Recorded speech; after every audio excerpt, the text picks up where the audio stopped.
Good evening. Welcome back to Couples Therapy Sports Edition. I am one of your co hosts, Tina. And I am Zechariah because we're here to talk about some sports because in couples therapy, compromise matters except on game day. Okay? Okay. We're going to talk about some sports here, people. This is going to pain me, but we got to talk about that Bucks Panthers game. You know, your heartbreak was only delayed by a week compared to mine, so I'm here for you if you need like a shoulder to cry on.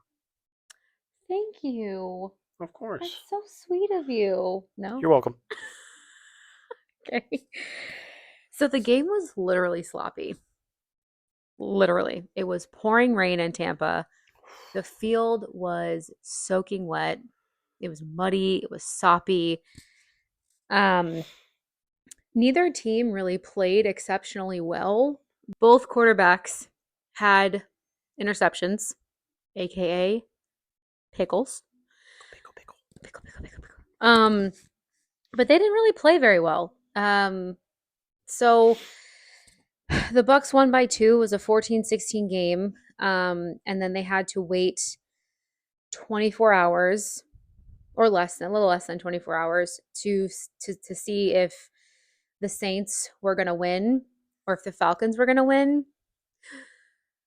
Spoiler alert. Falcons won. They did. And the Bucks are out of there. Yeah.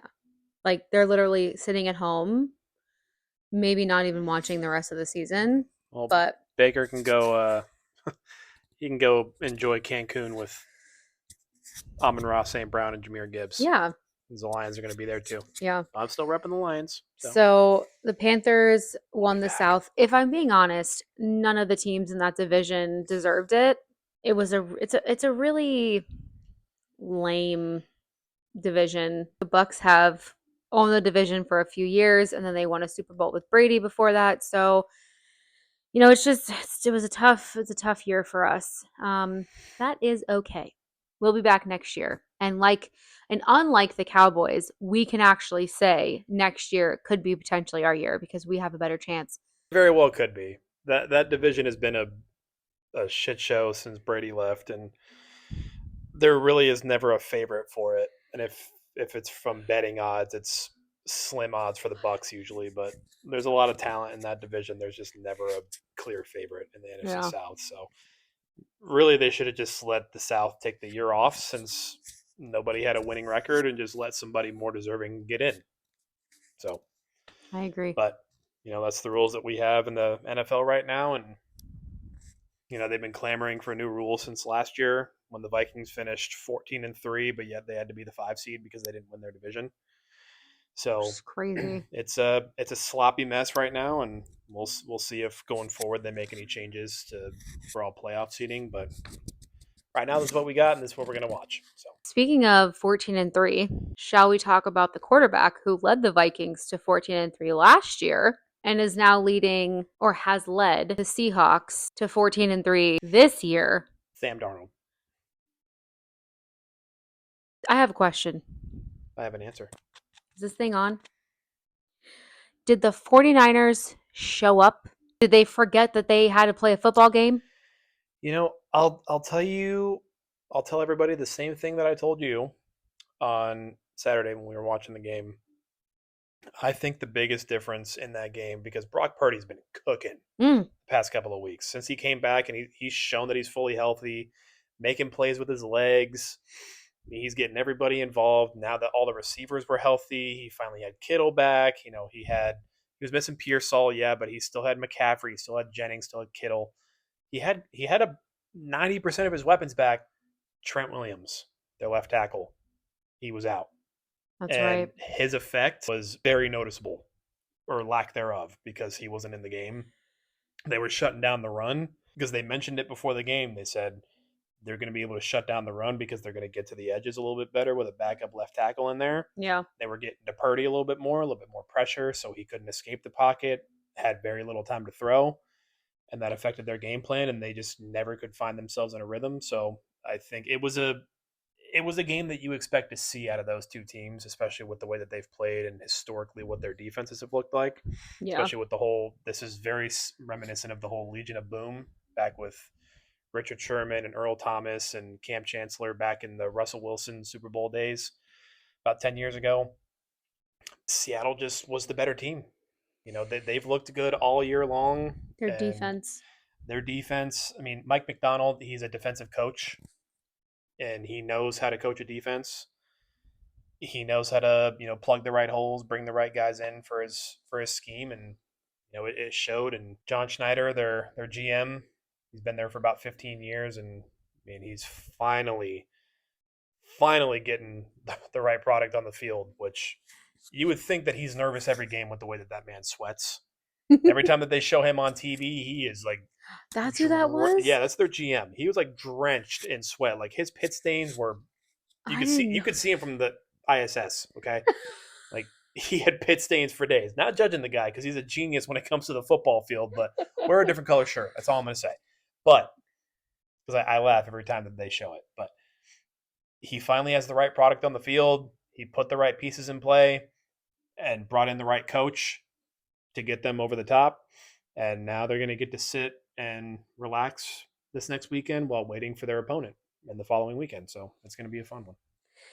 Yeah, I'm excited to see Seattle make it pretty far. I originally said that the Bills were going to be in the Super Bowl. I still think that's true. I'm still going to hold my word to that. What? I can see your faces. You're supposed to. Oh, okay, good. I have multiple faces. Yeah. Faces. Okay, I'm just two-faced over here. I still think the Bills will make it. I think that the Seahawks will make it. If not the NFC Championship, like the final game before the Super Bowl, they're going to make it to the Super Bowl. Sam Darnold is cooking with grease, and he needs to keep frying. So the biggest thing with Sam Darnold is that he needs to avoid turning the ball over. That is when they struggle, is when he turns the ball over. In all three of their losses this year, he had at least 2 turnovers in every game. So if he can avoid turning the ball over, because he had turned the ball over probably with the best of them in football this year. I think he had 16 interceptions, also lost 4 or 5 fumbles. I mean, he has a knack for turning the ball over. Goes back to his USC days. he didn't have any this game. That's my point. They won the game because he didn't do anything special, but he didn't turn the ball over. And that was the biggest thing. Yeah. Is keep the ball away from the 49ers and give your running backs a chance to, go out there and do what they can do. Get it to your playmakers. You don't need to go out there and score and throw 4 or 5 touchdown passes. Just get the ball into the hands of your playmakers and let your defense do the rest. And take care of the ball. That's what he did, and they got the win, especially in hostile territory, which is he's not known for being great on the road, but the Seahawks have been for the past 2 years, which is impressive to me. I gotta look to see, because I think it'd be really cool, but I don't know. Did every team that needed to win away from home this weekend? No? The Bucks were at home. Oh, yeah, okay. Duh. It was really just the Seahawks because the Steelers won at home too. Oh, that's right. Speaking of the Steelers, freaking Rodgers. This man is 41? 42 now. Still playing football. Grandpa was running last night. He was running for his life. That boy was out of breath, though. I'll tell you what. Seeing the replay just. And the Ravens don't have a great defense, so I'm not sure who he was running from, but Rodgers looked good. The ghost of MVP's past. He was connecting with his receivers, really utilizing the next man up mentality, because obviously DK's not there, and then Darnell Washington broke his arm last week, which is really sad because that man was a truck of a human being, like a Mack truck. Shout out to Kyle Brandt, because he should be an angry run candidate every week. As soon as he gets the ball in his hands, he's a 6'7", 300-pound tight end where literally he gets the ball in his hands and he just turns into a bowling ball. Yeah. I think he's won. He's definitely been nominated a few times for angry runs on Good Morning Football, but think he's won it only once this season. So Steelers won, and they haven't won the North since 2020, so it's been 5 years. So good for them. The Ravens didn't look bad either. I saw a press conference with Lamar from last night, and the media was asking him like, "What's gonna happen? Like, what do you see for next season?" And he's like, "I literally don't even know how we lost this game. Like, I'm still trying to process tonight. How can you ask me about next season?" And it's true. Like, I don't give the man a second to breathe, but it is unfortunate because Harbaugh has been the coach for what, 19 years, I think they said. Yeah. So Tomlin and Harbaugh have been coached for the same time, 19 years. And that's amazing. I think they're like the longest head coaches currently. Longest tenured ones, yeah. And um I fear for both of their jobs. There was a lot of head coaching jobs, and we'll get to that in just a few minutes, but that are, now vacant. But Lamar had 3 touchdowns and 1 pickle. But he had over 230 yards, and Rodgers had over 290 yards and 1 touchdown, no pickles. Steelers played really well. The Ravens played really well too. But like I say, 2 teams show up to play, one of them just wants it more. So, what's next for Aaron Rodgers? Will he come back for one more year? I don't know. I think it depends on how far they make it in the playoffs and what happens. But good luck, Steelers fans. I mean, I gotta say that I fell asleep at like right after halftime. I had this whole thing prepared for if the Steelers lost and how the impact of not having DK out there affected them for the last 2 games and how they were going to miss the playoffs because of his stupidity. But now he gets to come back. So my spiel is gone.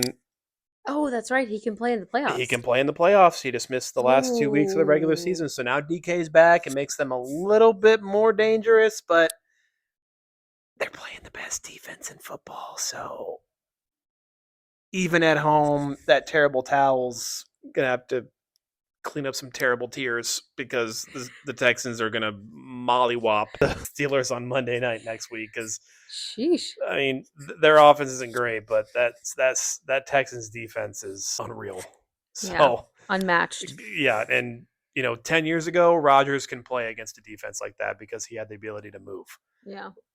Rodgers looked like he was literally about to have a coronary last night every time he tried to scramble out of the pockets. I mean, we'll see what happens. Anything can happen in January in the playoffs, but I that's one of those games where I hold out with very little hope for one of the teams. Well, you've always said defense wins championships. So It does, and the Texans have the best one going into the playoffs, so I think they've could you got imagine like Texans Seahawks probably be like a 13-10 Super Bowl. defensive battle? Yeah, where the most entertaining thing about the entire night would be the halftime show. What's next? We have the AFC and NFC wildcard games coming up this coming weekend. We've got Rams and Panthers and Packers and Bears on Saturday. Then on Sunday, you have the Bills versus the Jags, the 49ers versus the Eagles, and the Chargers versus the Patriots. And then Monday night, you have the Texans versus the Steelers.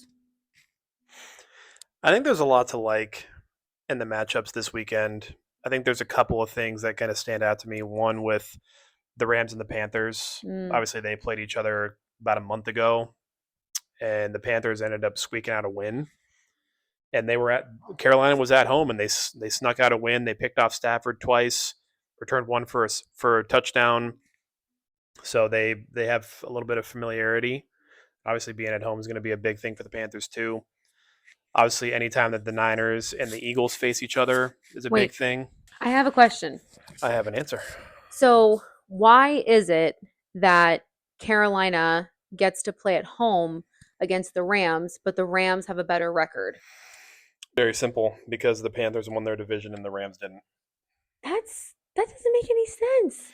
The Panthers didn't even have that. They're what, 9-7? The Panthers were 8-9. They didn't even have a winning record. That's what I'm saying. Like, it doesn't make any sense. This has been a very big topic since last year when it came down to the Lions and the Vikings in the very last week to who was going to get the NFC North in the first round bye and who was going to have to be the 5 seed. The Vikings ended up having to go play at home. Well, technically not at home, but the Rams were the home team. That was during the wildfires in California last year, so they had to move the game. But the Vikings had to be the road team, even though they were 14-3 and the Rams were 10-7. But because But because the they Rams ran, won their okay. division last year, they got to be the home team. Oh, It's a flawed system. It's been but yeah. it hasn't really been this much of an issue until like the last 3 years, because there's been a lot of teams where they have similar records, so it's not a huge deal. But when you have a 12-5 team like the Rams facing a team that probably shouldn't even be in the playoffs anyway, Nope. and the Rams have to go to them, it's a flawed system. But the NFL is toying with changing up how they do the seeding. It really shouldn't matter if you win your division, because you could be, like the Eagles. They get to host a playoff game, but they played in a very bad division this year. Every year. Well, it was a little bit different last year because the Commanders were very good. But when you shouldn't get rewarded for winning, 10 or 11 games when you're playing in a very weak division. Could you imagine the NFL does seeding like the college football playoff? I think they should. Really? I think they should. Really? Reward the best teams for having the best records. Allow those teams to either have bye weeks or at least host a playoff game in the first week. Like the Rams may not get a chance to host a playoff game at all if they move on, because they're the 5 seed. Unless they end up playing the Packers or the 49ers like later in the playoffs, they won't get a chance to host a playoff game, and they had one of the best records in football. They had a top 10 record, and they may not even get a chance to host a playoff game. Huh. Same thing with the 49ers. And they were 1 win away from getting home field advantage all the way up to the Super Bowl, which is going to be in San Fran this year. Yeah. So it's a flawed system, but I think they should do it. Reward the best teams for having the best records and give them home field advantage in the playoffs. Mm-hmm. Make the teams that weren't as good as them come to them. That's interesting. Okay. So it's something to toy with. I feel like I don't think that they're toying with it that much to where they're going to really talk about doing like a college football playoff system, but yeah, I think it's something to look into. I think it would make it a lot more competitive, and I think because at the end of the day, these teams, they already clinch a playoff spot, and then they end up losing the last week, and the seeding gets all mucked up because they're like, all right, we already clinched a playoff spot. We don't need to do anything else, so we're going to sit all of our starters, and it makes it competitive from week 1 to week 17. There's more to play for in that final week, but until they change it, that's just the reality that we live in right now. Yeah. Would like to revisit something. I'm scared. Go ahead. My hot take from the first episode. Oh boy. The Bills are going to be one and done. Did you see who they're matched up with this weekend? The Jaguars. And I got to say, the Jaguars are the hottest team in football right now. And Trevor Lawrence, he may not win it, but he's going to get some MVP votes. And the Bills have to go to Jacksonville. I was really hoping that the Bills were going to get an easier draw in the first round because I knew they weren't going to win their division, but I'm thinking I might be right on my prediction. Just saying. And if I'm wrong, I'm happy to admit that I'm wrong, but I don't think that I'm going to be. I guess we'll have to wait and see. Yes, we will. We should make a bet. We should. Unless you want to do cash. Well, the Bills better fucking lose. But if the Bills lose and the Jags win, what's your bet? Not safe for camera. And that's all, folks. Have a good night. See you next time. That's how we end it. Good night.